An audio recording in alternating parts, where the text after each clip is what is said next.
Oh, grandson.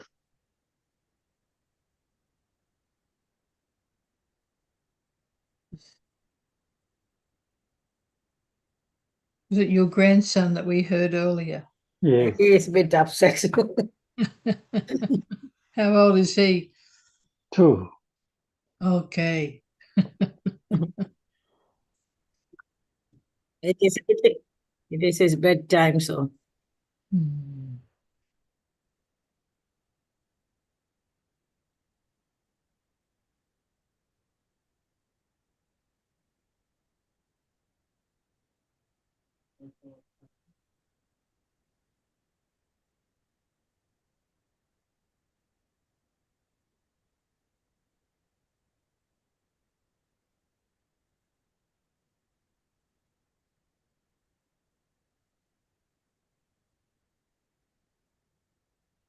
Okay.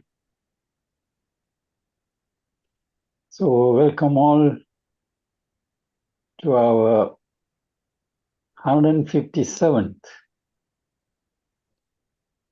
Interfaith Prayer meeting. We have successfully completing, I think, 3 years now. Probably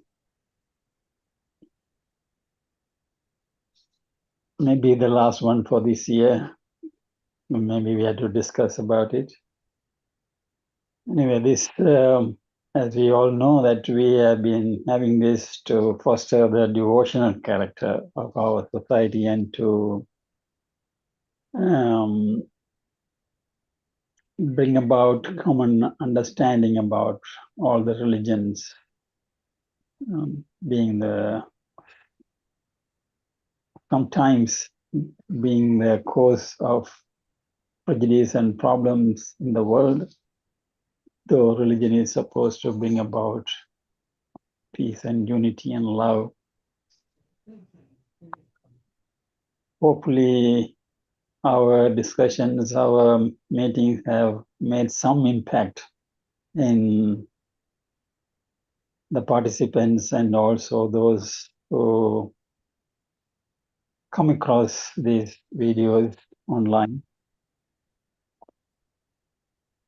So today we have, for our prayer theme, we have consultation, and then we will choose some of those quotations and discuss about it. And then we will reflect on our last 12 months and what our future direction should be. And Colin has given a comment. I will post it soon later. And we will start our devotions now with the music.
It's happening.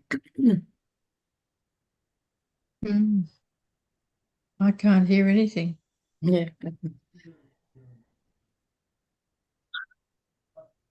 think he must be having some issues.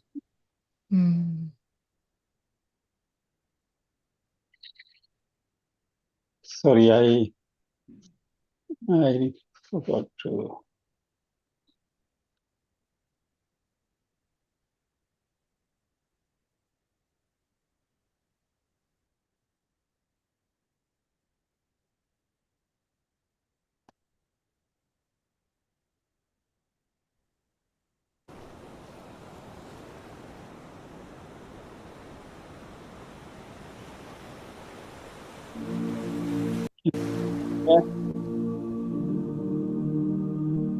Yeah.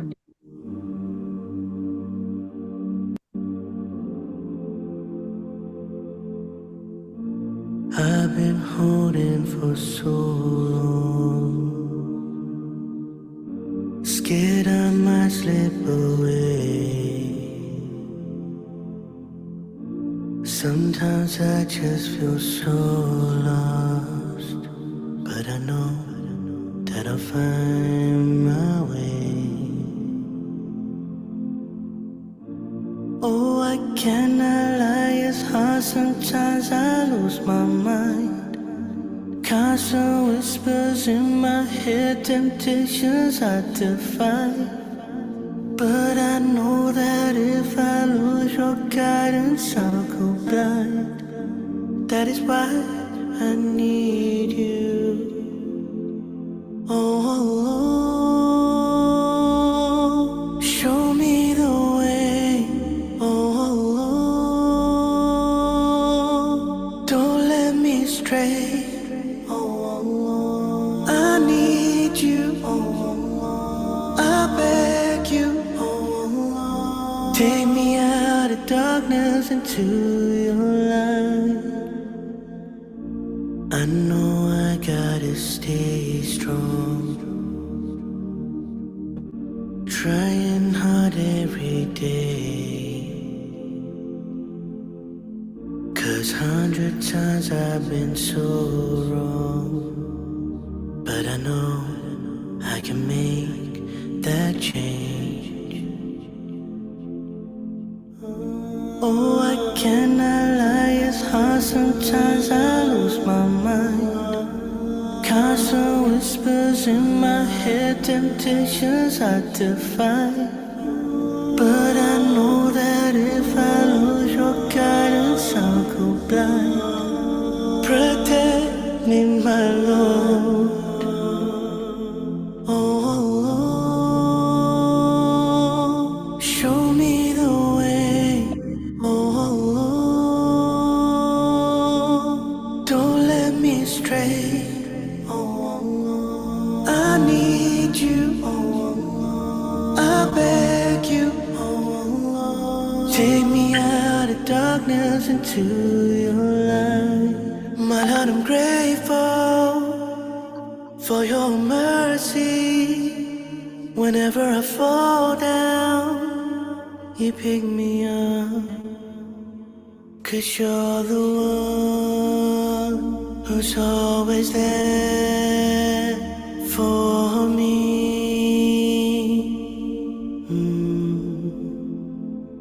Oh, show me the way. Oh, don't let me stray. I need you. I beg you. Take me out of darkness into your light.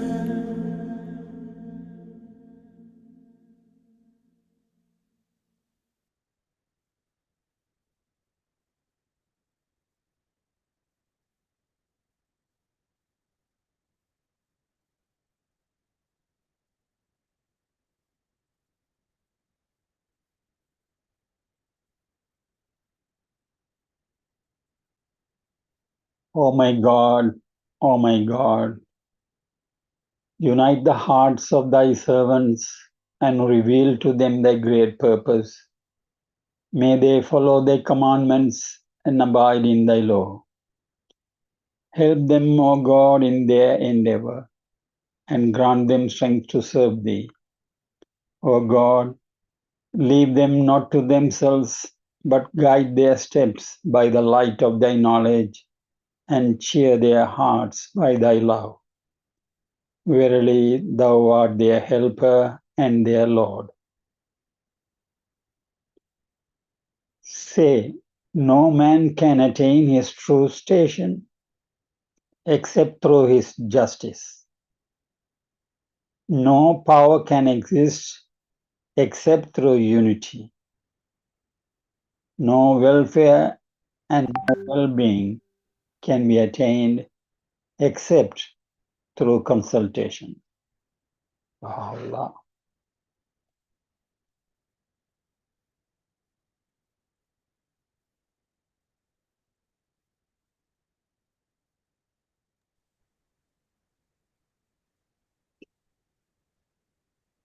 Be united, speak in harmony, let our minds apprehend alike. Command be your prayer, command be the end of your assembly, command be your resolution, command be your deliberations, alike be your feelings, unified be your hearts, command be your intentions, perfect be your unity. Rich Veda.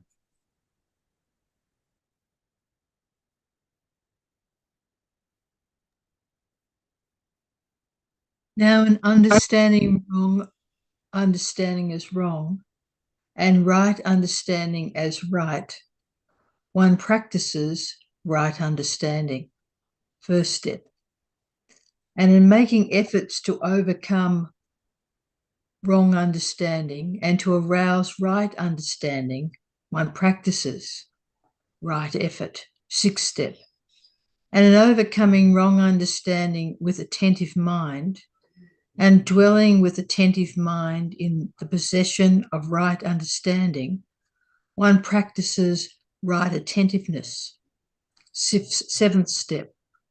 Hence, there are three things that accompany and follow upon right understanding, namely right understanding, right effort, and right attentiveness. The Eightfold Path, Buddha. Let women live in the same style as ye live, according to your means, annoy them not, so as to restrict them. And if they carry life in their womb, then spend your substance on them until they deliver their burden. And if they suckle your offspring, give them their recompense, and take mutual counsel together, according to what is just and reasonable. The Quran. The great being saith, the heaven of divine wisdom is illumined with two luminaries of consultation and compassion. Take ye counsel together in all matters. Inasmuch as consultation is the lamp of guidance, which leadeth the way and is the bestower of understanding. Baha'u'llah.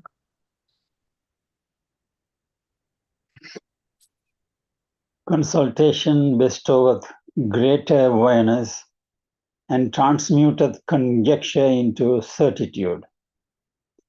It is a shining light which in a dark world leadeth the way and guideth. For everything there is and will continue to be a station of perfection and maturity. The maturity of the gift of understanding is made manifest through consultation. Settle all things, both great and small, by consultation. Without prior consultation, take no important step in your own personal affairs. Concern yourselves with one another. Help along one another's projects and plans. Grieve over one another. Let none in the whole country go in need. Befriend one another until ye become as a single body, one and all.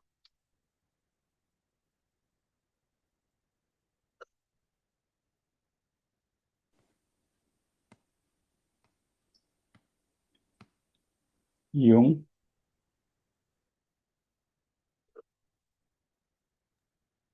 The prerequisites for them that take counsel together are purity of motive, radiance of spirit, detachment from all else, save God, attraction to his divine fragrances, humility and lowliness amongst his loved ones, patience and long-suffering in difficulties, and servitude to his exalted threshold. Should they be graciously aided to acquire these attributes, victory from the unseen kingdom of Baha shall be vouchsafed to them. Abdul Baha.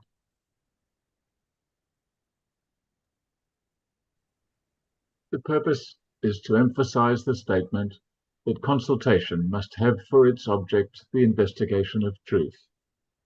He who expresses an opinion should not voice it as correct and right, but set it forth as a contribution to the consensus of opinion, for the light of reality becomes apparent when two opinions coincide. A spark is produced when flint and steel come together.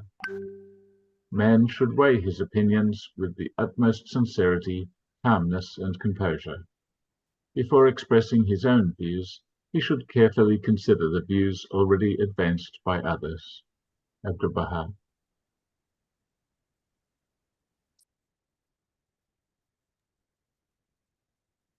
In all things, it is necessary to consult. This matter should be forcefully stressed by thee, so that consultation may be observed by all.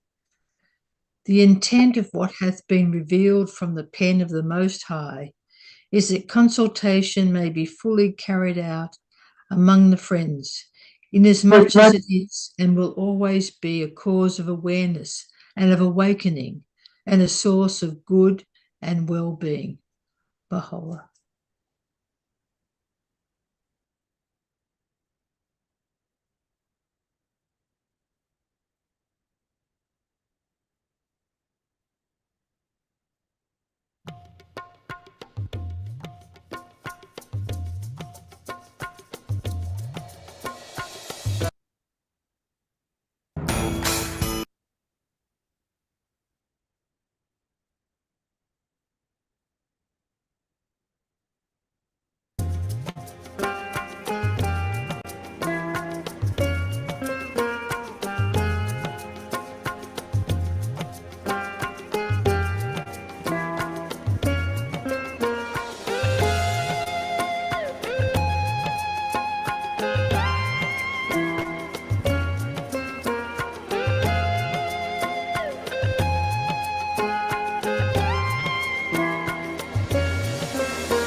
once made are now realized like before.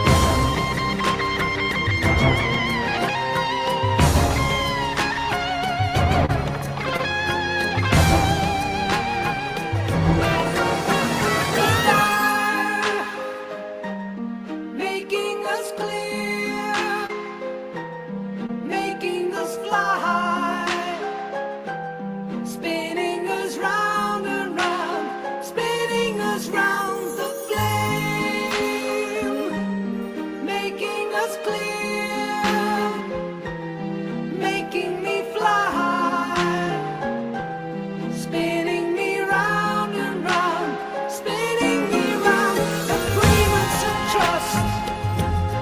Under the power of love, we see agreements of faith.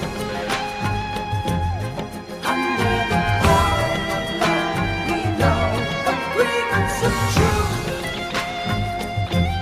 Under the power of love, we feel agreements of love.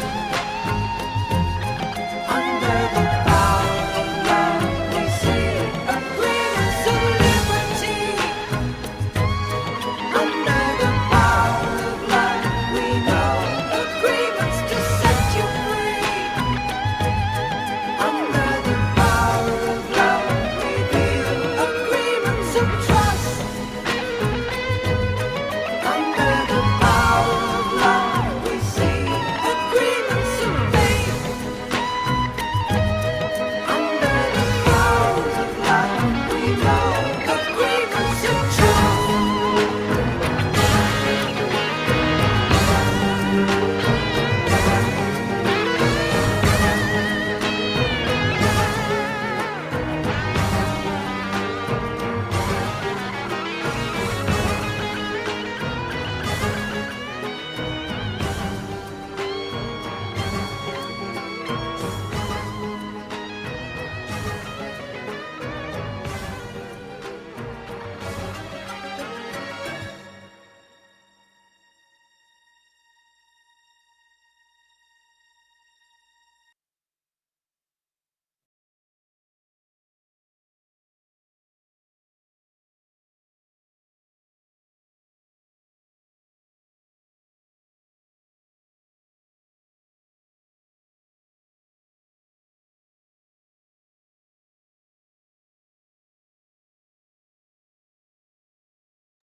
Oh, you muted, Siva.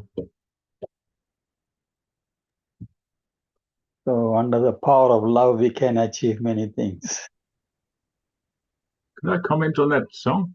Yes, First of all, I think it's a wonderful song. I'm glad it comes up from time to time. It's yes. I don't know where I found it. I found it was because this theme was consultation. So I was looking for something for consultation agreement. This came up, and I found that it was very, very powerful song. it reminds me of the presentation we had by Professor Harlem Rain a Yes, couple of months ago about how his work is focused on the Quran and the Islamic revelation, and how this is where agreements and pacts and covenants have yes, come in and enabled religion to have a positive influence in society. yes. Thank you. And so I was going to ask among the readings, I'll welcome Dr. Suresh Kumar and Robert Patience who joined a bit later. Are they there? Yes. Greetings. Today, unlike the normal sessions, we decided not to have a speaker, but to discuss about consultation and also to reflect on the past year of our groups at meetings, and also what improvements we can bring about in future. But I was going to ask, because I mentioned that we will have discussion on consultation. So from the readings that we had, is there anything that stands out? Any particular reading, any particular verses or words or sentences?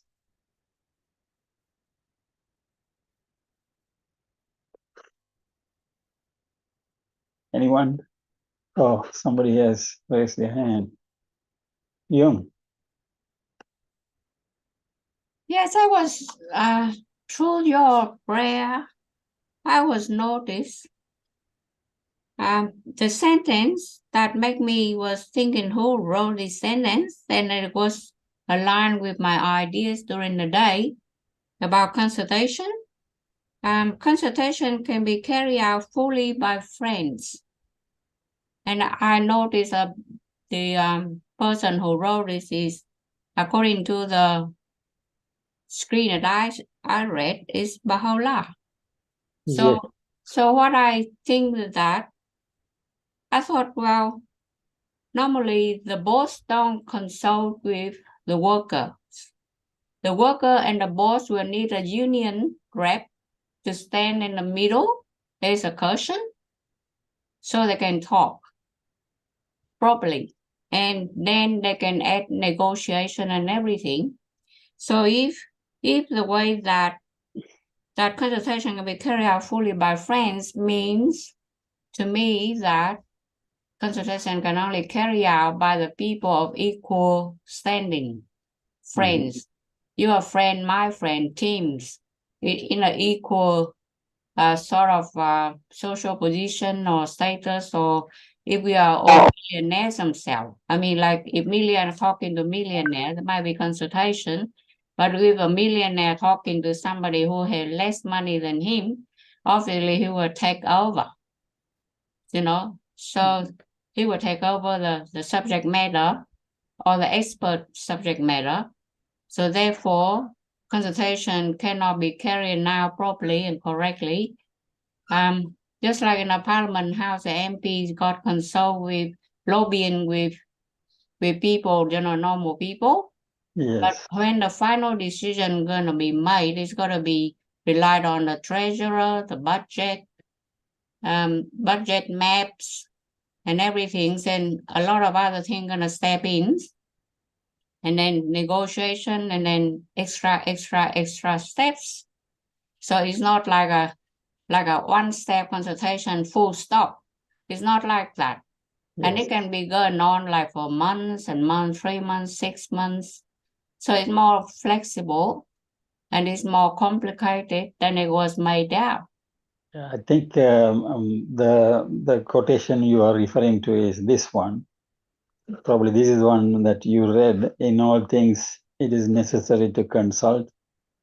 This matter should be forcibly stressed by thee, so that consultation may be observed by all. The intent of what had been revealed from the pen of the Most High. I think Tracy, you read it, right? Yes. Yes, pen of the Most High is that consultation may be fully carried out among the friends, inasmuch as it is and will always be a cause of awareness and of awakening and of a source of good and well-being. I agree with you, Jung, that everyone should be in equal position when we are consulting. There's no power difference or whatever it is, influence or power.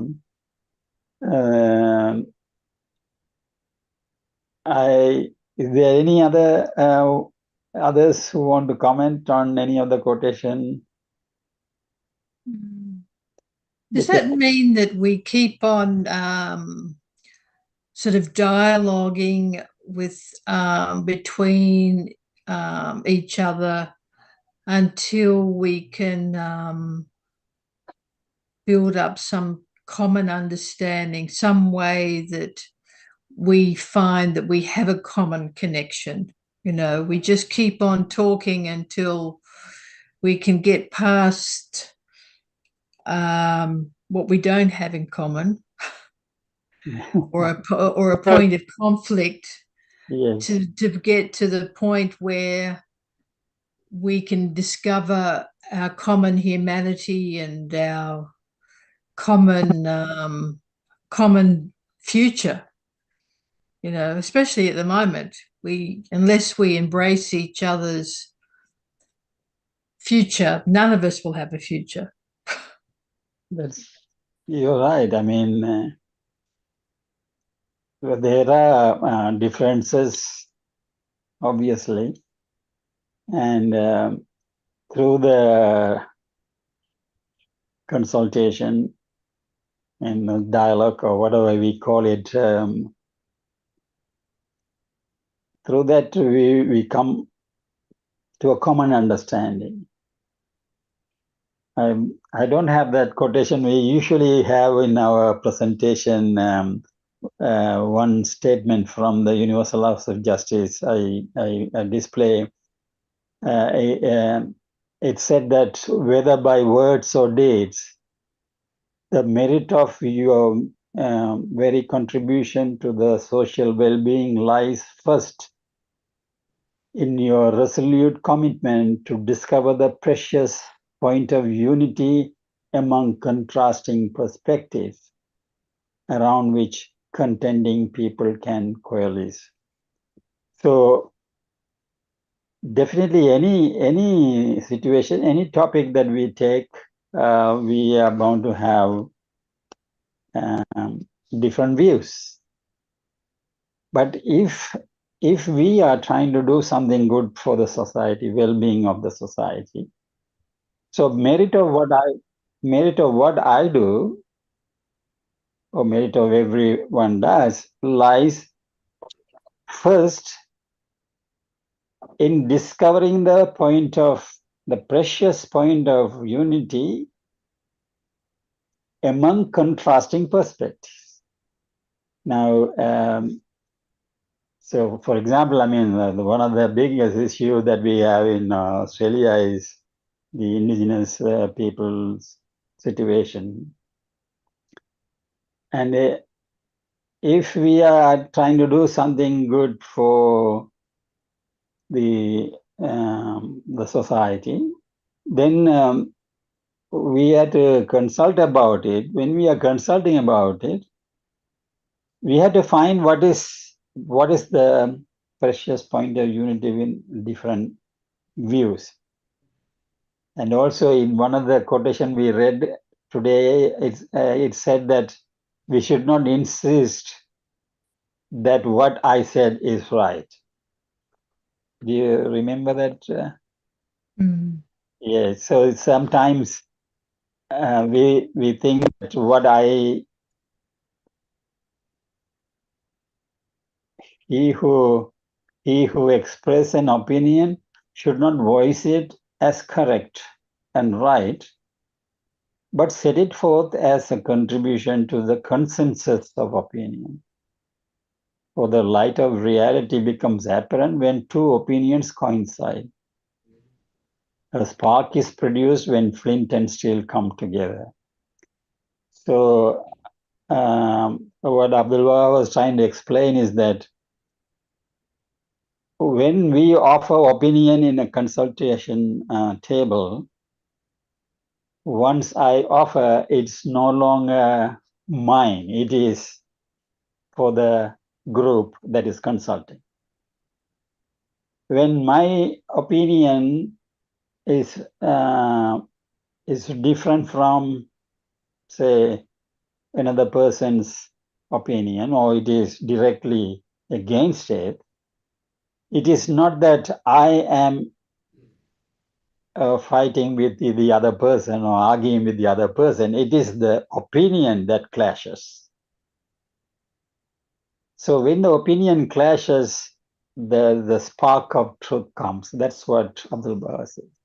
So we must detach ourselves from our opinion once it is tabled.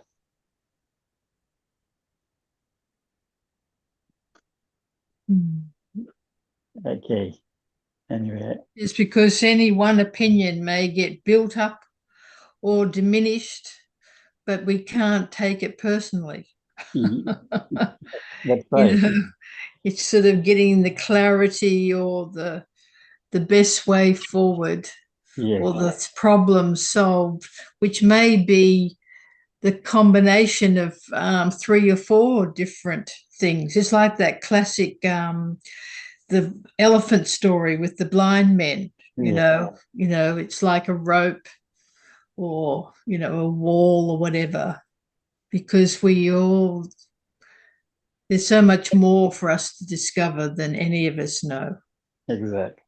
That is right. So once again, there was another quotation that we read. It said that the prime requisite for those who consult, the first one is purity of motive. The purity of motive. If we have the purity of motive, that means we don't come with an agenda or hidden agenda. And I want to achieve this, and that is how I want to make the consultation to go on. The motive should be pure. And what else? What do you do with people whose motive isn't pure? That's a challenge. Yes. So none of this. We are learning to become better and better. I don't know whether anyone is perfect in achieving these things, but here's the one. The prime requisites for them that take counsel together are purity of motive, radiance of spirit, detachment from all else save God, attraction to his divine fragrances, humility and lowliness amongst his loved ones, patience and long suffering in difficulties, and servitude to his exalted threshold. So if we have this, then we achieve that the unknown kingdom in this world. I have a question. Yes. Please. What's this victory from the unseen kingdom of Baha? What is this unseen kingdom? Anyone? Pina, Colin? I think from God, the spiritual kingdom, the ultimate reality. Yeah, that's my understanding, that when we consult with this way together, the God's confirmation will make us to succeed in what we are trying to achieve through the consultation. So Baha is another name for God. Here, Baha is a glory. Baha is an Arabic word meaning glory. Okay. Baha'u'llah means glory of God. So, kingdom of glory. So it's the same as kingdom of God. Yes. Any other comments or questions? Yeah, I think this group in general has these qualities. So we're we're ready to consult, but the group isn't really doesn't normally. Tonight it does, but normally it doesn't have an object of consultation. It doesn't have a have to solve a problem or decide on a course of action or anything like that. I mean, tonight we're presumably consulting on the group itself, so I think we're all ready for that. Spiritually, we've got pure motives. So that's all good. But as for the group generally, I don't see it as one primarily about action or service or even solving theological problems. There's not. It's not really about very deep kind of a dialogue, but it is about learning and about appreciating, and possibly that there's not much more than that we can do, and yet it's one of the most important things we can do. And I think it does it really well.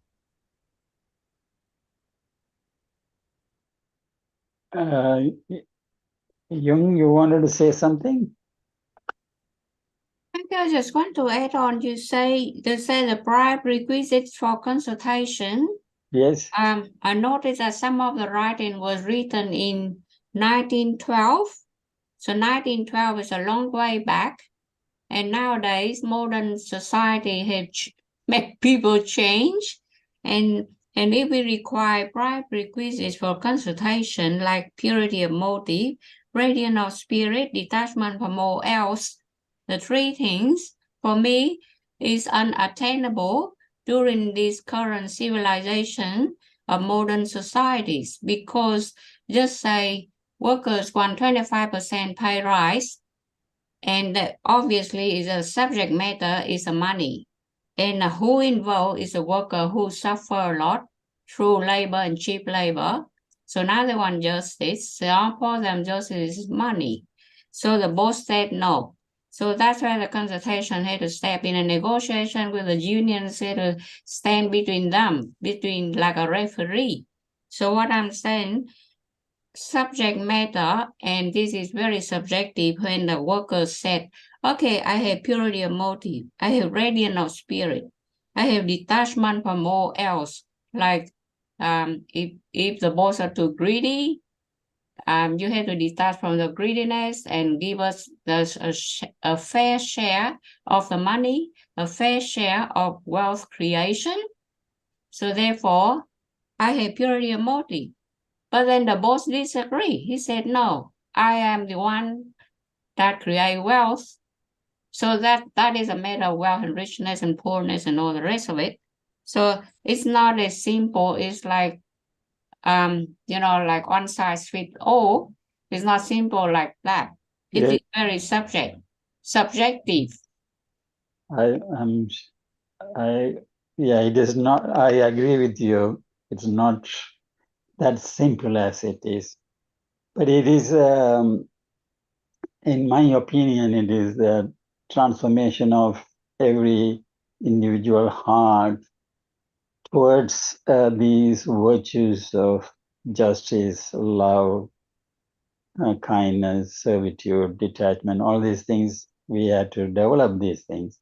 So as we develop more and more, then this becomes, but the economical situation in the world is such that everyone wants to make more wealth, and they want to exploit as much as possible wherever they can.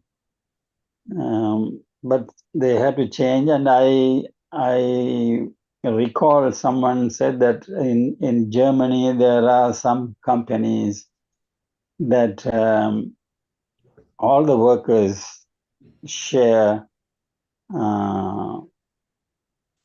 a part of the company or the profits or whatever it is. So there is no, though for the administrative purpose, there must be some managers, some laborers and things like that, but according to their qualification or whatever. But everyone has equal say in the running of the company and sharing the profit of the company. So some people around the world are thinking and acting in this line. What it shows is that it is possible, but as you say, it is a long way to go. Yes, I agree with you.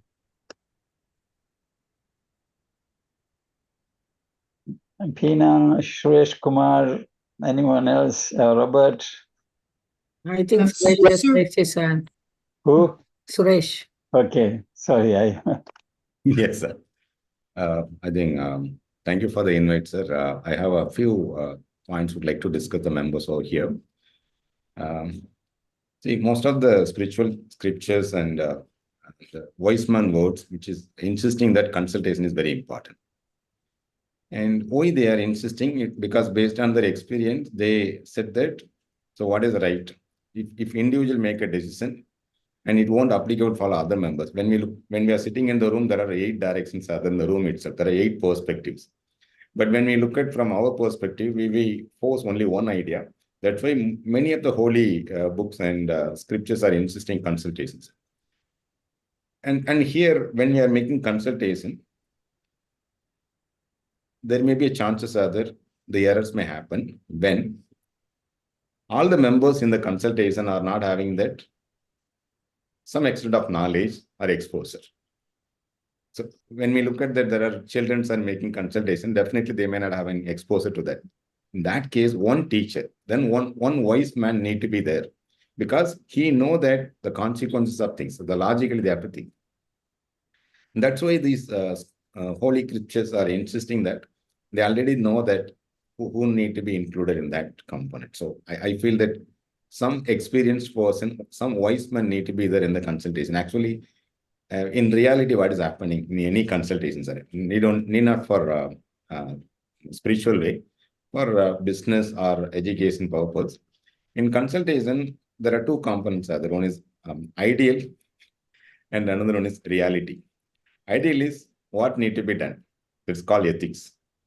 But in reality, and generally, a one man, what we can say, a boss, a man who is having that power, and whatever there in his mind is executed by all the members. The submissive members, the subordinates are accepting, yes, what he's saying is right, including the spiritual era also. When we look at the spiritual association, if a leader make a decision, the followers are accept that, even if they are having the disagreement.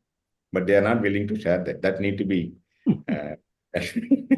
and here, what is ideal consultations? As ideal consultation, that gives space for all the members, what we can say, justice, social justice, whatever it may be. And all the members need to be heard. When we hear from all the members, whose word need to be heard? Whose word need to be prioritized? The question is that not from the power. But actually, what is good, the reality is in the other side. It must taking care of the needs of the poor person or the person who are not having any power. That person's voice must be heard first, and that need to be included. That's my personal opinion. And another, when it comes to how consultations are made, when we say that when we come to research, they call us on brainstorming or focus group discussion, and they are giving many other terminology for the consultation. And these things were scientifically approved. And when we look at the evidence-based practices, it is nothing but a consultation. When a client coming for any illness or disease or disorder, and a single person make a decision, it may be effective or may not be effective. When they go for evidence-based nothing but the consult with the fellow members, and many of the members are suggested a particular strategy that we need to follow. And reality, sad reality is the consultation is happening. There are people who are involving the consultation. They know that the particular decision suggested by one of the members is not effective, and they don't want to reveal that it's not effective. It is not happening. So there's some occasions we can able to see they allow them, this person try. If he is not succeed, and we will not do the same things. These also happening. And to minimize these things, I can say what the elder members, I firmly believe that why elders need not be on education. Sir. In education won't help in anyway for consultation. Experience is most important for consultation because they had a little experience in some extent, analog we can say. And that need to be addressed. But what is the present generation people are there? Are they willing to listen from the wise people? Are they are they open to accept that the spiritual ethical guidelines given by different religious path? And they are not willing. They believe that they know everything. They believe that they are the God. Many actually they are having this mindset. We can say the closed mindset that need to be revamped. And I'm really happy that for the invite, sir. It is an eye-opening. And any other opinion regarding my points, and I'm really happy to hear from you. Thank you so much, sir. Thank you. Thank you. Anyone wants to comment on Suresh Kumar's view? Yeah, I think when we consult, we consult if it is in an expert required in a field like medicine or engineering, or we consult with an expert. So that I think the expert should be there so that we get the advice of the expert as well, and then make the right decision. And the scientific experiments and things are important as well to make a decision, the evidence. So that it is important that we consult. That is the thing. And who get involved in the consultation is also an important thing. Not everybody can. If it's a medical issue, everybody can sit and we can. There's no point us consulting without someone in the medical field. So that your point is right. But even when the medical doctors are all, they consult, they will have different ideas. So that time, if they are consulting with a patient, my point is that consulting about a patient, their prime importance should be the welfare of the patient, not their money or whatever it is. So they have to, whatever they know, their interest should be that of the patient. And when they consult, different opinions should come, and then the truth will come, and it will be the right decision rather than insisting on some. Yeah, one input here, ma'am. I would like to make comment on that. Who is an expert? So we decided that expert need to be there in a consultation, and there are many people, as I said, like the present generation youth, and I witnessed because I'm teaching last 15 years, and these recent years I can able to see after AI and other information technology in the hand, they believe that they know more than the teachers are aware about it. Yes, it is true also, because immediately they can get answer through the technology. Here, who is the expert? And all these people with the gadgets and the how to use these devices are believe that they are expert. This is the problem. But with the consultation, the true expert, you will come to know who the true expert is. So it will make them realize that's what I think. True. That we can able to know, 1 or 2 consultations we can able to know. But many people who are claiming, I can say in YouTube channels, when we are having any health related queries, the people who studied well versed in that field and they are not giving any answer. The people who know the YouTube channel, they are giving that answers. And they are not any background about in those components, merely reading here and there, and they are giving the answer. And I can able to see they are having more followers than the people who are really expert in the field. Yes. It's very interesting point. Maybe that needs a long discussion by itself. I may like to refer you all on this aspect of the technology and values and society. So there is the Baha'i news service. They have a podcast, and they produced a podcast, and they're one of the technological expert. He was giving a talk on how we had to be careful about the technologies. and he is asking the question whether people are become a product of this technology, or they are becoming the instrument of the technology, or they are the consumers of the technology. Without knowing, we are being used by the technology that we are using to do something else. Anyway, that's a very interesting topic. Any other comments?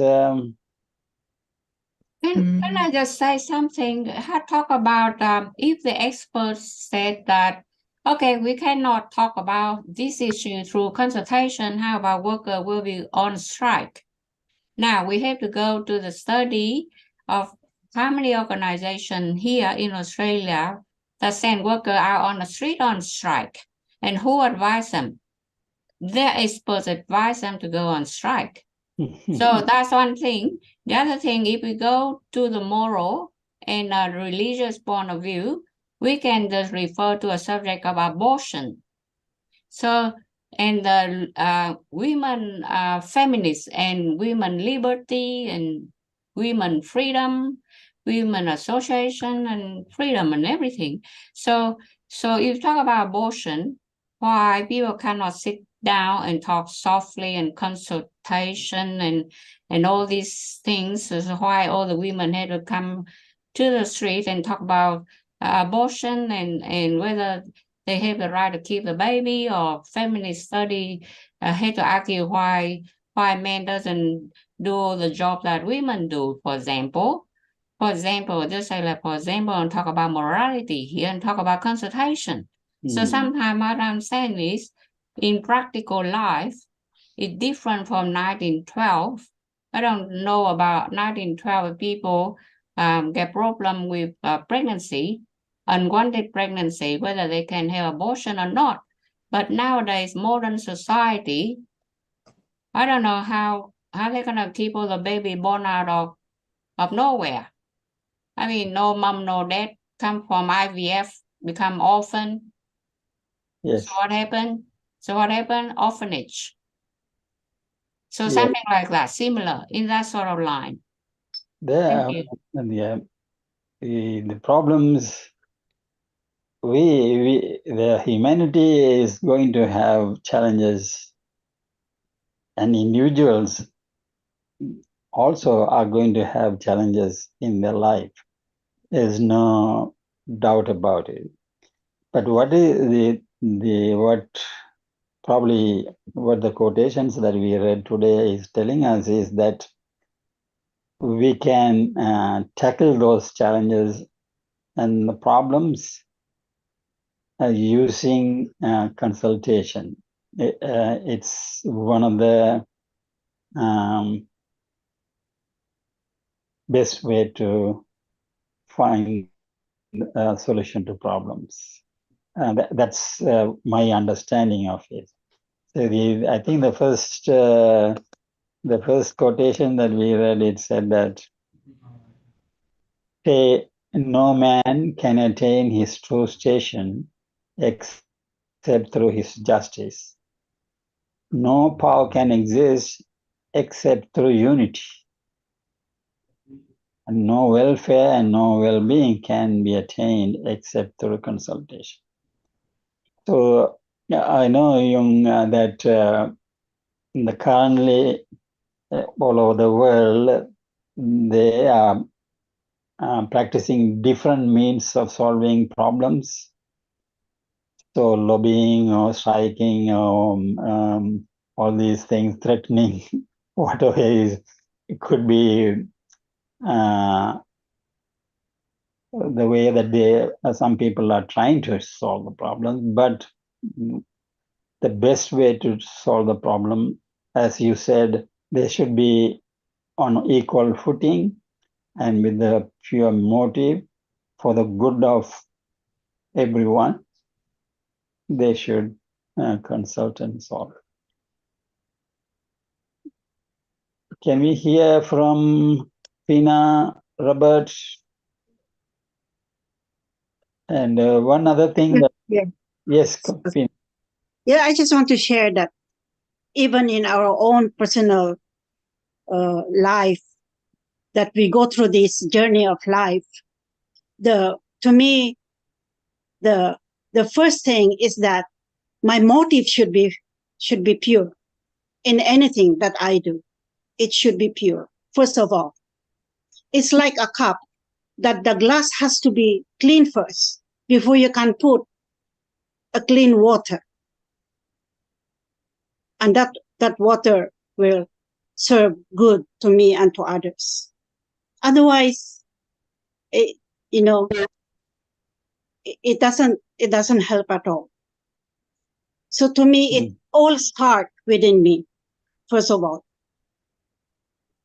My purity of motive, my intention, am I prayerful? Am I asking the Holy Spirit to help me? That's why, even though how much knowledgeable these people who are consulting, and if they are just intellectual and not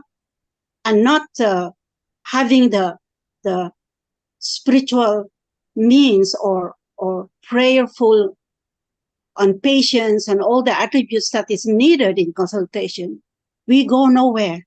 No matter how many experts we are inviting, it is just in the intellect. Thank you. Intellectual war, yes. And many of the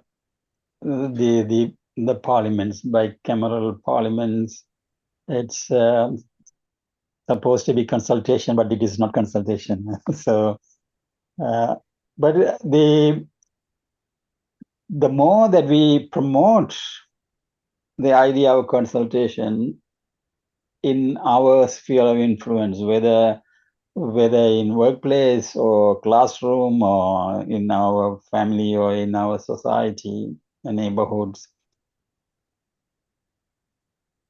though we cannot, I agree, as Jung said, that it will take a long time for someone to say that I am pure in motive, and everyone here is pure in motive. It may take a long time, but we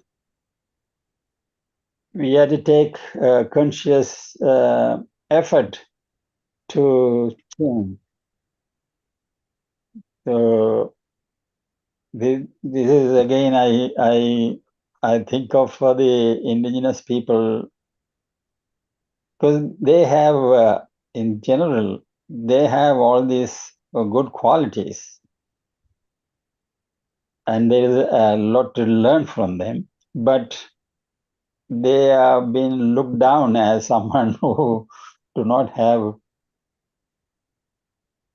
culture, civilization, spirituality. That's how majority of the people look at them, whereas they have those noble qualities.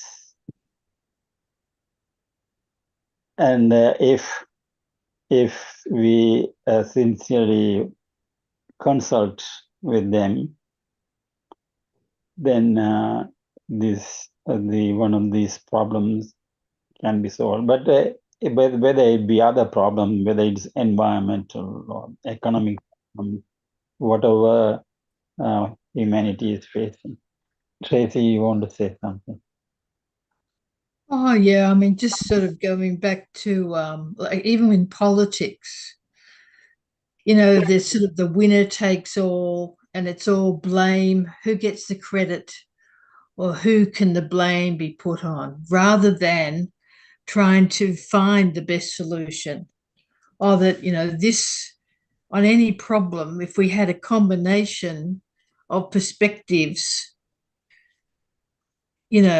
and trying to find the best outcome, whereas the parliament at the moment and world affairs, even between nations and everything, it's who can we blame and who will get the credit, who can claim the story, who's the good guy, who's the bad guy, rather than there's a suffering humanity that needs help.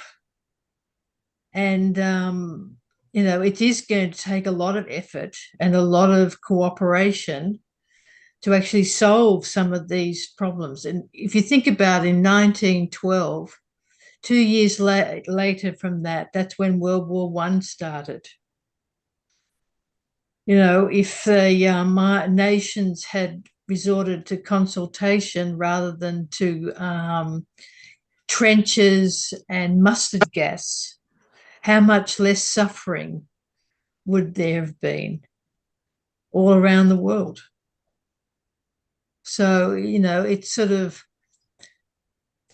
you don't leap to perfection.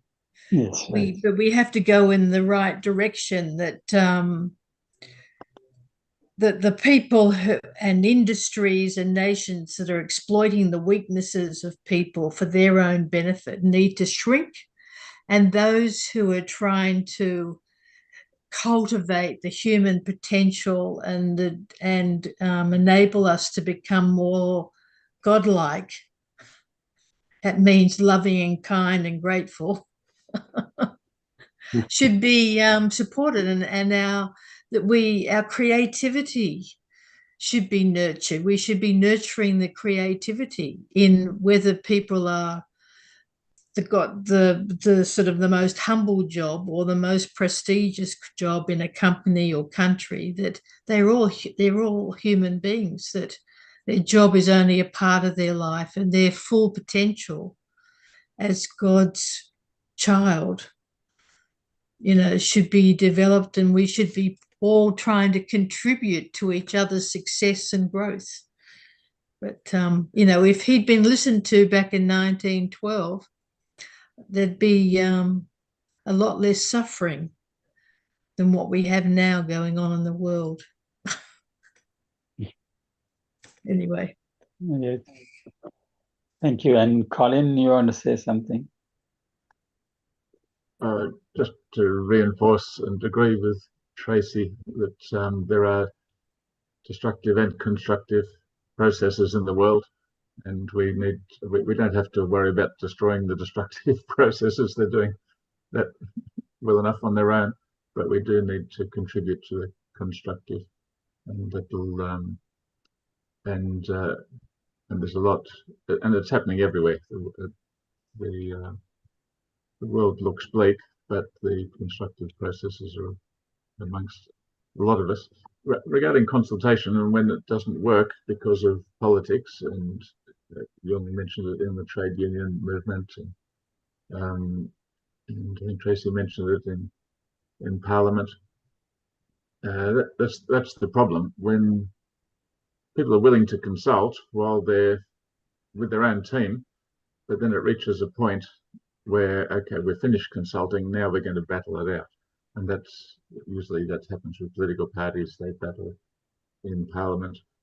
And the same, in fact, we had a presentation by a union leader in 23rd of March 2023, The Ethics of Democracy in Trade Unions, Jill Beddington. And Yes. I remember asking her, but it turned out that most of her work was just getting consultation to happen within the trade union. The next step of consulting with the business leaders was still quite a challenge. So I think politics and the idea, forgetting that humanity is one, that's where the problem is. Yes. Thank you. And if we don't have any more on the consultation, we'll go to our reflection. And I just want to share what Colin has sent. Thank you, Colin. It made our life easy. I don't know. I didn't give any answers. Oh, you. Can you see the screen? So on the achievements, he has said our meetings are regular and frequent weekly. The range of faith-related subjects has been broad, interesting, and educational. The quality of presentation is high and often exceptional. The presenters chose topics that they are qualified to speak on, whether by academic accomplishment, personal study, or personal experience. The format has been consistent and uses the underlying unity and nobility of humanity as the meeting's foundation. The meetings attract the participation of regular and visitors. The host encourages participation in the organization of meetings, readings, and discussions. Meetings are normally live streamed and publicly available in YouTube. The meetings are attractive as evidenced by the fact that we all have busy lives and other commitments, and yet we choose the interfaith meeting. Yes. Anything to add to our achievements or the positive side of it? I think the additional topic should be room for improvement. Yes. Before that, The room for improvement is all about consultation, especially in the domestic field, because at the moment they have domestic violence. Men and women are not equal and they can't do consultation.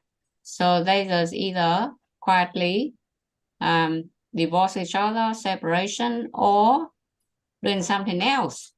So that is room for achievement because, I mean, like 100 years ago, we talk about consultation and now we haven't achieved it. We passed 110 years talk about consultation given to us by the holy people, and with its population not achieve any part of it, and more domestic violence happen, it means that you think in general, man is happy to sit down and listen to a woman or not. That's practical. That's very practical. And who's even the women are breadwinner, do you think the men will be willing to give up all these, difficult negotiation or talk with the women and listen to the women and do what the women said, do as he's told?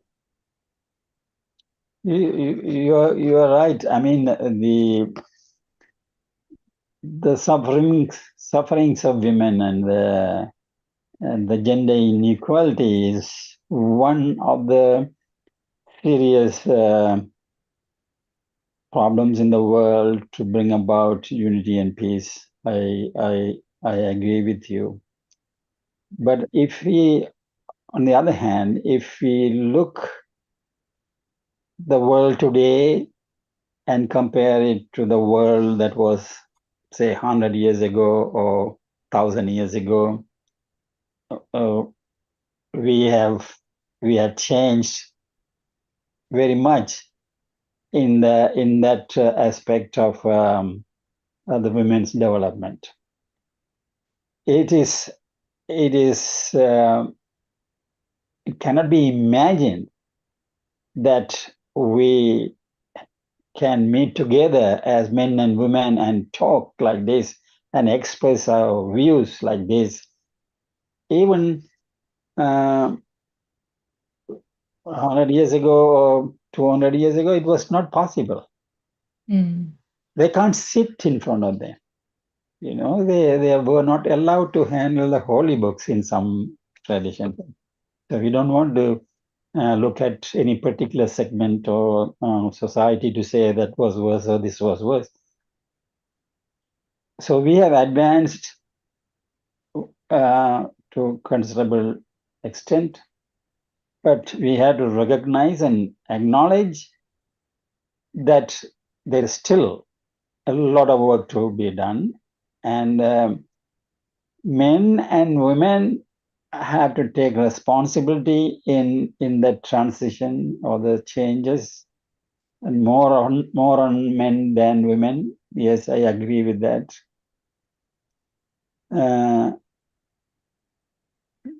So yes, I we have to work hard. We will.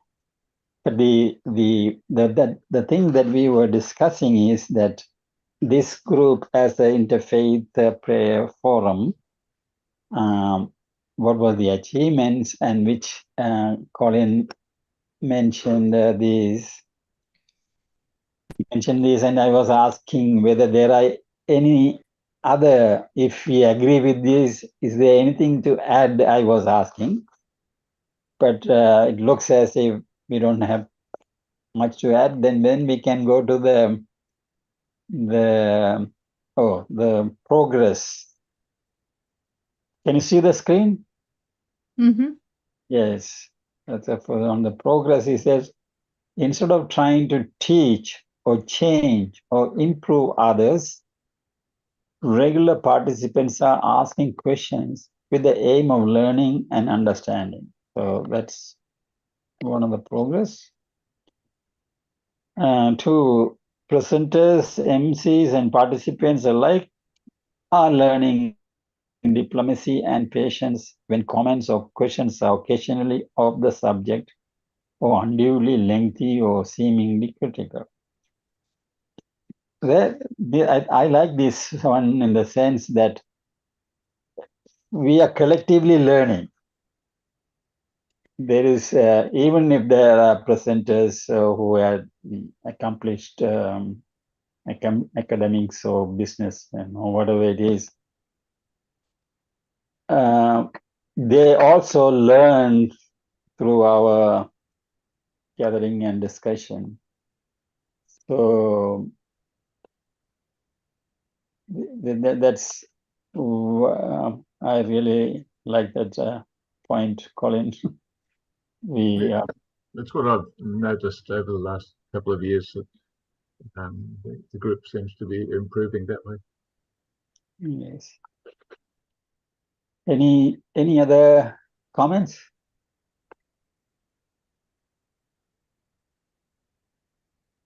I think the page number 1, I think number 5 is the one that we should look into. Number 5, the format remains consistent and uses the underlying unity and nobility of humanity as a meeting's foundation. That's what we aim at. We aim at unity and nobility of humanities, but it's in theory. In practice, yes, we haven't got that. In practice, it's unity between men and women in a domestic sphere. As you say, the TV recorded, TV reported, newspaper reported, 45% of marriage has been broken, whether officially or not officially, and domestic violence and all that. So why we call nobility of humanity? We can't even manage the family units. So we have to modify that number 5 somehow, that we are working in progress towards unity and nobility of humanity for the domestic sphere, and as we noticed, as the TV reported, there are more children were born out of disability. The more children born out of handicaps.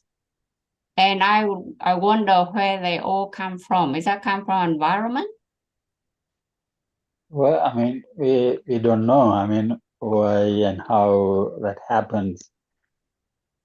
But what I think that point is made is that this point is for this group. I think this group as such, we all respect and treat others with dignity, and that humanity is created noble with that understanding. But still, there may be finer tunings have to be done. But I think, in a general sense, in the friends who come here and consult on a regular basis, and also those who come as visitors and speakers, they generally accept this point. Whether they are actually perfectly practicing it may be questionable, but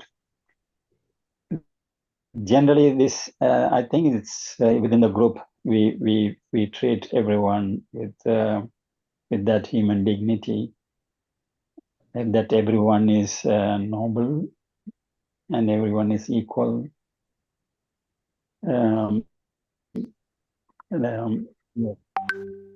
But I can see that, I mean, one good thing about Jung is that you always have the practical challenges that the humanity faces, that you bring it up. And we have to be conscious about this, and not only here talking, we have to do something about it in real life. We have to be thankful for you. This is why I have been asking you to give a talk one day so that we can. That's right, Jung. When are you going to give a talk?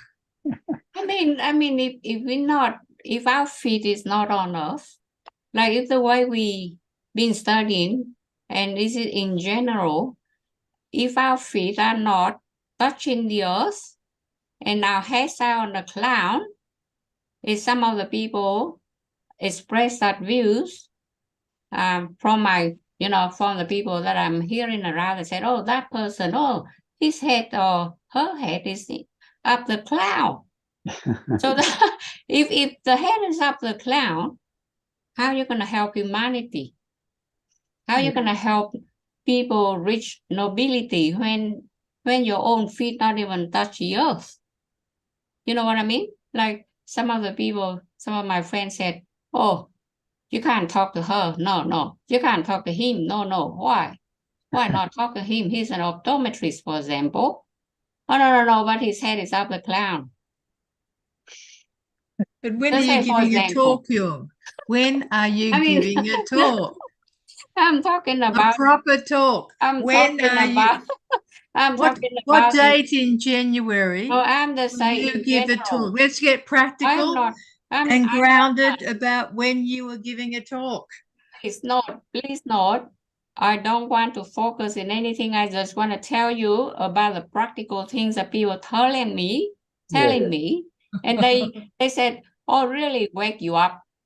You have to wake you up because people they keep dreaming. They're dreaming for too long." Yes, I think maybe this is how she gives her talk in a drip version weekly. Yeah, we had to learn from this way that what she is teaching us. There's many practical things that she brings up, and her knowledge is so wide that that is something that amazes me. Whatever the topic that is being presented, she always researches and comes up with good comments and questions.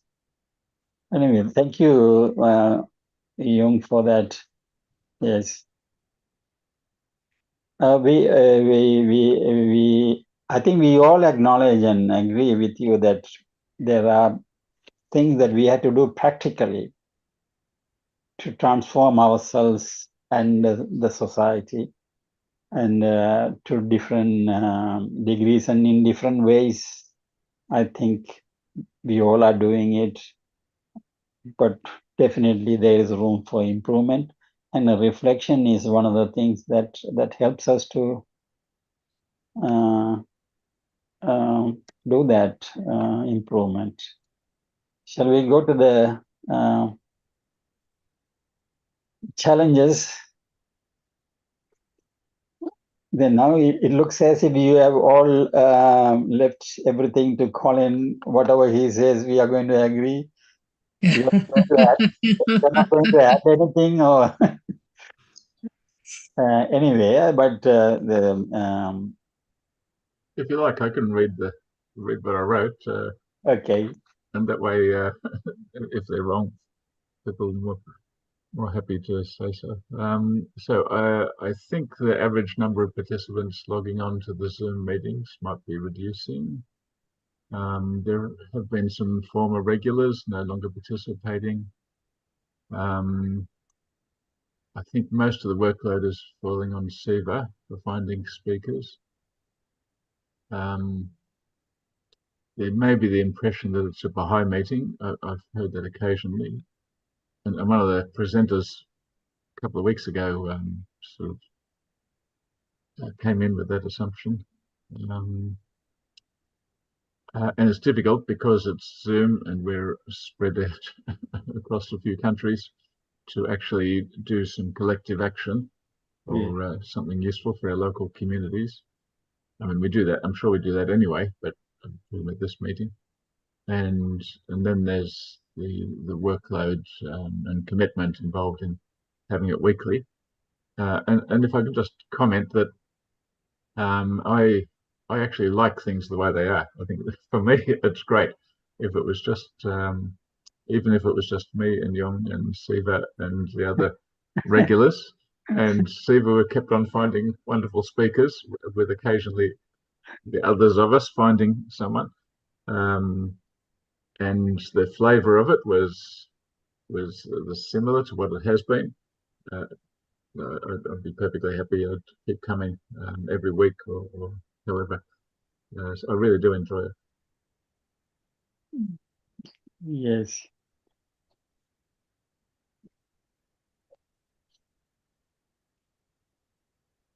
So what I see that, yes, the number of regulars is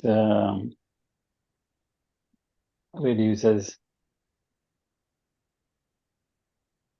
Yeah, I have to, we have something similar, but not exactly this format in Tamil on Wednesdays. I believe most of you know that.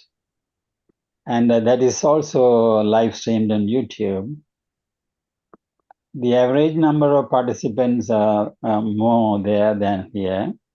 And also the number of views of the YouTube is much higher.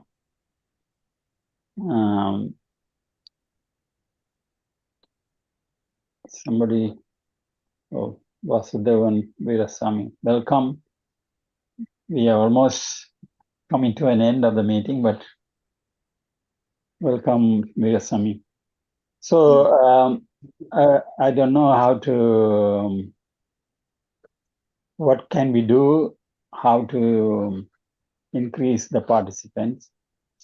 And also, even if they can't be present, if they are watching it on the YouTube later on, so probably the friends who are regularly participating, if they can share our meeting details and also the recordings when they receive to their friends, and with an additional note of inviting them to participate and also to give a talk if they are inclined to do so.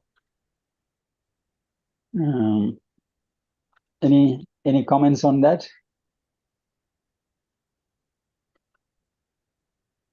That in the weekly meeting, though it is difficult, but if we change it to fortnightly or monthly, then I think that we might miss the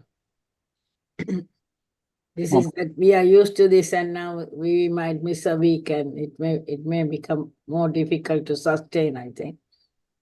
Yes. But weekly meeting organizing is difficult, but if we change it to, I don't know what the others think, but if we change it to fortnightly or monthly, even like today, if we read some writings and discuss, it is good for us. But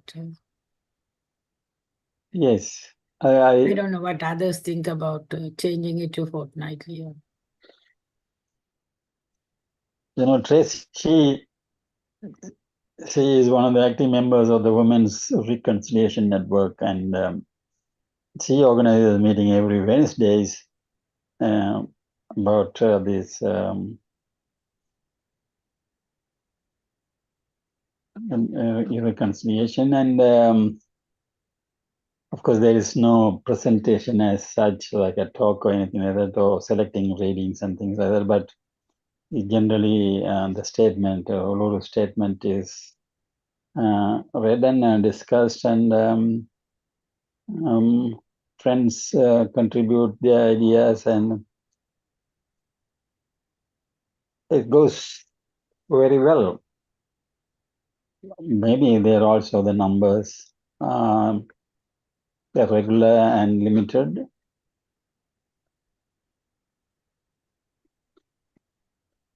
Any suggestions, Tracy, you would like to say? Well, it's like our Wednesday meeting, you know, we don't focus on the numbers. We focus on a certain fidelity to First Nations people that the Uluru Statement was given, and it has, you know, that we meet to confirm our commitment to justice and to be better ambassadors and change makers. So this interfaith, I mean, my attitude is, I think it's sometimes good, even if we don't have guest speakers, but we're showing fidelity to the need for interfaith work, for the need for affirming that we are one humanity, and there will always be differences. There has to be diversity, because you don't, you know, it's like there's how many flower types are there? Red and roses and daisies, and you know, there's countless numbers of flowers, and thank goodness, it makes the world a better place. So the diversity of opinions and perspectives, and you know, all that is so important, but also finding how we're connected is very important, so that we're not sort of disappearing into our difference. We're bringing our differences to create something bigger and better together. And I think, I mean, one of my, you know, sort of motivations for supporting it is because I believe in the interfaith work. I believe we're like different fingers, you know, that need to work together. So we honor that there are those differences, but that we are all sharing this planet together. We're all sharing the same air, the same water. It's not some coming in from outer space for some people of a certain faith. You know, we're all got it, you know, a common destiny here. So nurturing the interfaith dialogue, nurturing our common humanity, and celebrating that there is different ways of approaching things, as long as we have mutual respect, is a good thing in itself. Yeah. And, you know, whether we have a great guest speaker or a not so great guest speaker, but that's okay. Yeah. Because we're honoring humanity. We're honoring ourselves, because, you know, you resonate with a different aspect of what someone is, you know, bringing to the fore. You think, oh, yeah, you know, it really has value to hear it from another perspective. You know, it's like poetry. Poetry helps us to learn other people's inner experiences, you know. So it's good for us to learn how people have got experiencing being a parent, whether they are a Muslim, a Christian, a Buddhist, a Baha'i, it's sort of, it's its own life journey.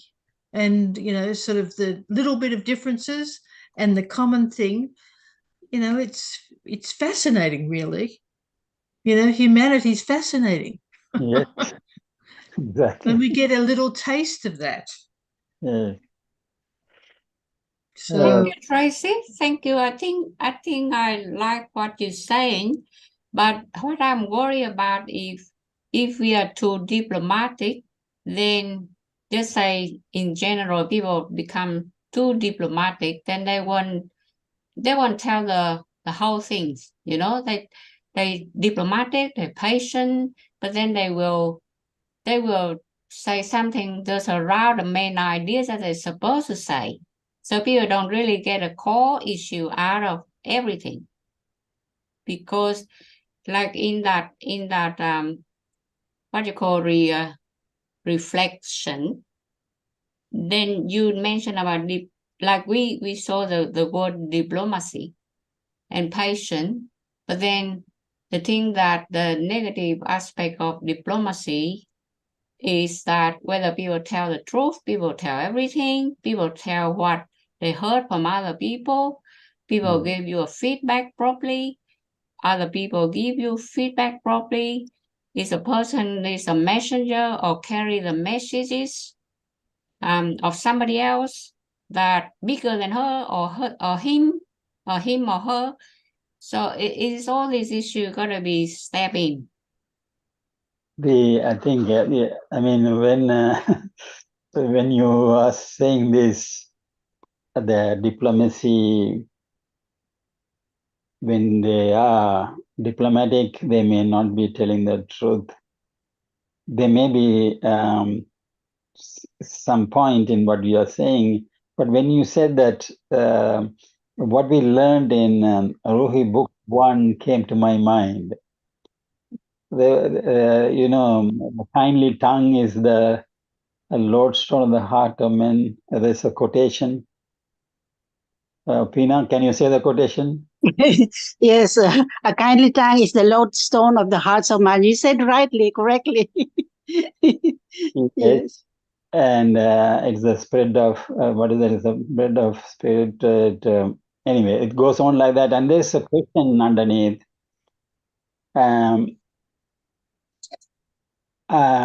When someone comes to you and you are busy and you say, sorry, I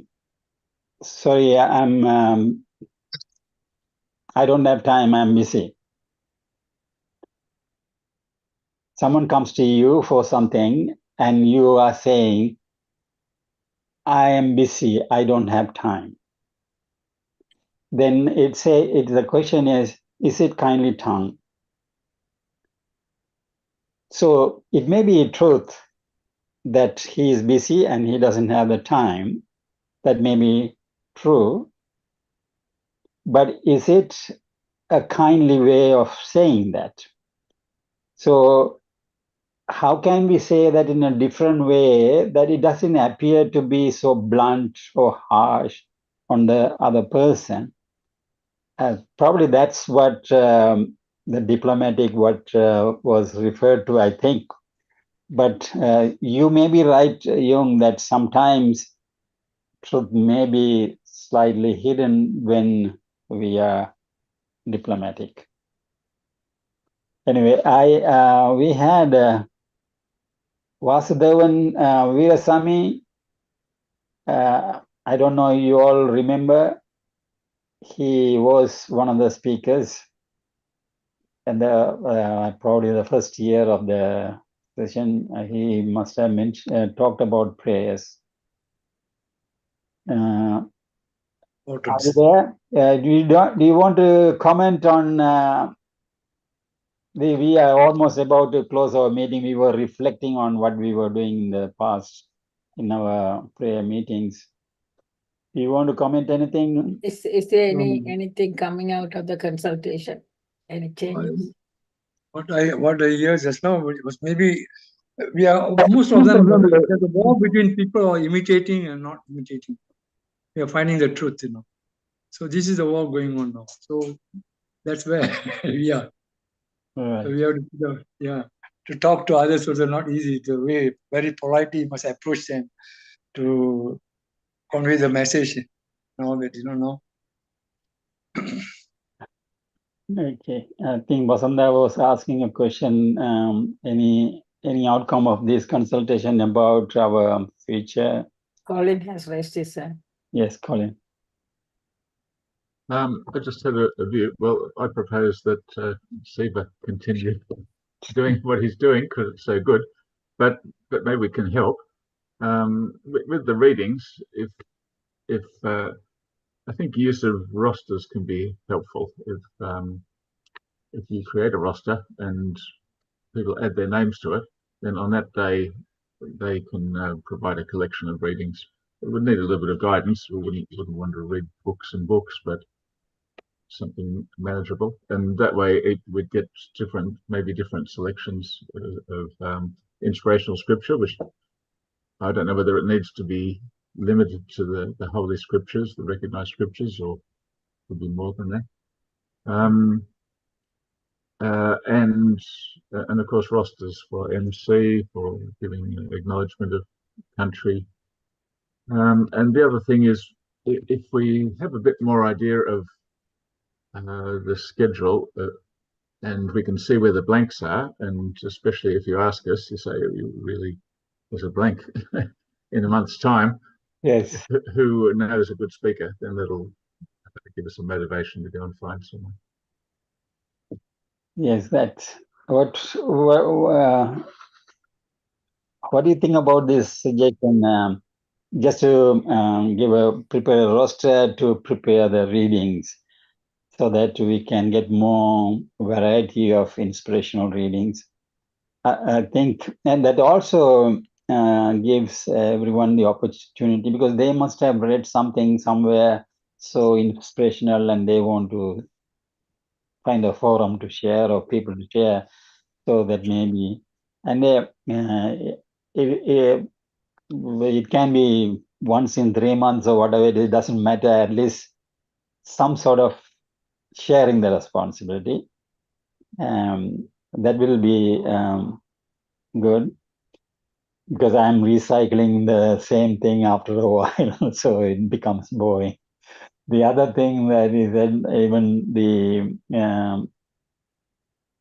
even finding the speakers, yes, if you can find speakers, you can let me know. The other third thing that he mentioned is that to have, if the schedule is known, then people can easily assign a speaker and things like that. I early days, I was trying to have the spreadsheet that I use on the cloud, on the Google Drive, and gave links. The only thing is that not everyone is tech savvy to do that, and the other thing is that it has to be updated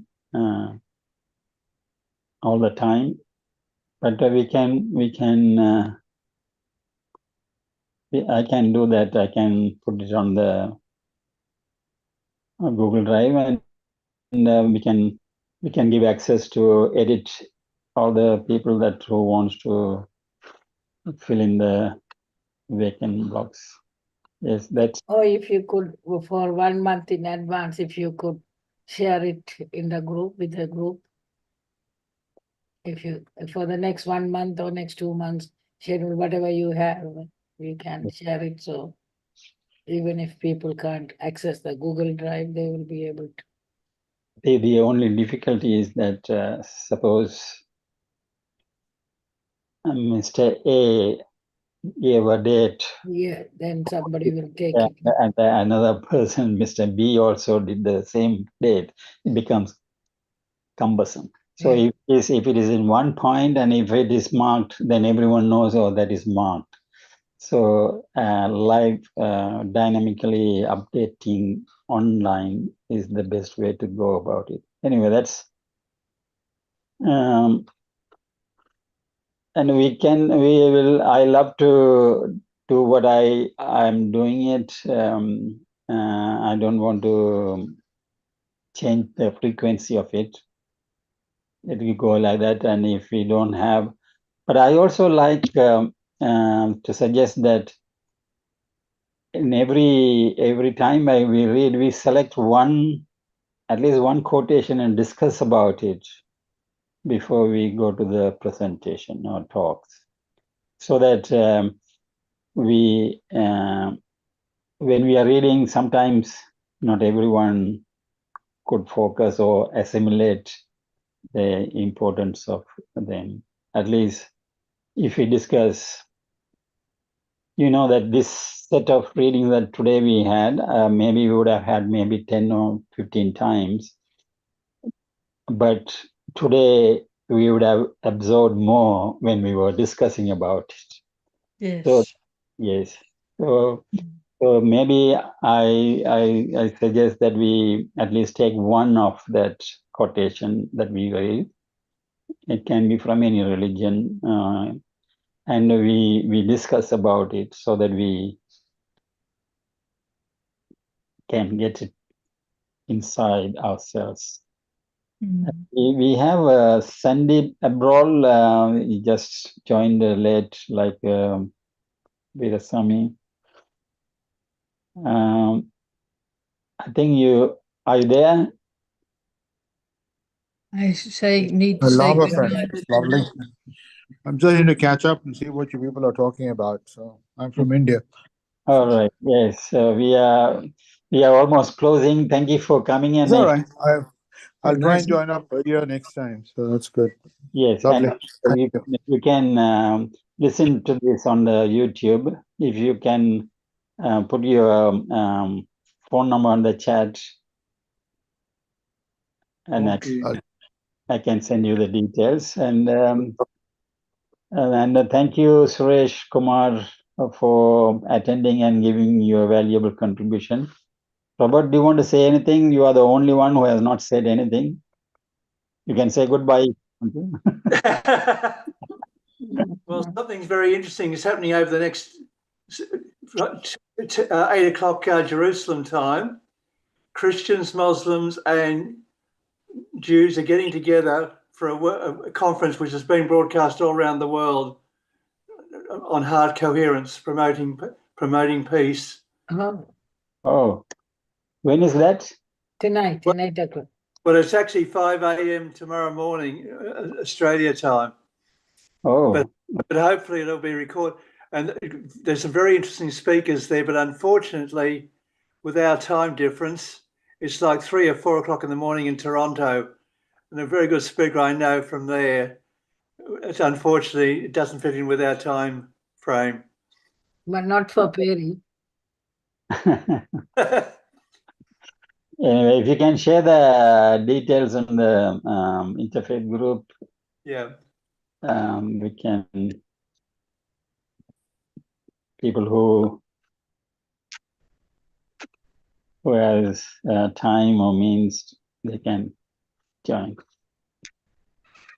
Okay, then. Happy Christmas and Happy New Year. And I learned a lot from all of you because, I reckon all of you are holy people. Okay. Thank you. Thank you. Merry Christmas and Happy New Year. Thank you. Thank you. Enjoy your holidays. very Thank old. you. Suresh, thank you for joining. Happy Thank Christmas. you. And also Alapa. Thank you. Allah. Thank you. And we will see. This was the point that was raised by Colin, that because this is an interfaith meeting and we are from diverse background. So many people think that this is a Baha'i meeting. So we have to be considerate about that nature of the meeting and consider this. So anyway, so we will.